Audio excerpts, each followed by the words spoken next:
तो hello everyone welcome back to my another mini blog. तो देखिपे ये हूँ गोबर पोक। तो ये गोबर पोकटी बाहरी पालगदारू।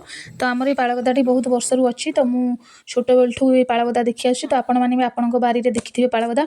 तो पालगदा भी आस्ते आस्ते लोप पाइबार लगी। तो आगुरी कौन हुए ना कि बिलू धान घर को आसे घर अमल हो सारा पर घरे किसी खावा रखिक आउ जहाँ बाकी अवशिष्ट बहके गदारे रखी दिखती। तो आमर ये धान आर वर्ष रखाई गदारे ये वर्ष बाहर तापर मु बारी आसी शाग भाजबार लगी पड़ी। तो यही स्वादिष्ट शागटी धान चाष सरला धान बिल होता है। तो यही शागटी स्वादर टिके खटालिया लगी था। तो यही शागर आपण मैंने चाहिए चिंगुड़ी माछ शुखुआ पकई रांधि पारे। तो आज हूँ सोमवार तो से मुझे खाली आलू टमाटो पकई शागटी भाजी देती। तो यही शागटी को जमी भाजिले भी भल लगे। तो तापर मुझे 4टा बेले भाई बनैली चकुली। तो चकुली में आड करी पियाज आउ टे धनिया पत्र। तो बनई सारा पर समस्त को खाइबा देली। तो ये भाउज चकुली पिठा खाऊँ। तो ये भाउजर भाई बेणी करदूला। तो बेणी कर सारा पर भाउज आसीगले बो को बेणी देखा। तो फास्ट टाइम भाई भाउजर बेणी बनई। तो केमिति कमेंट सेक्शन में निश्चिंत जनइबे।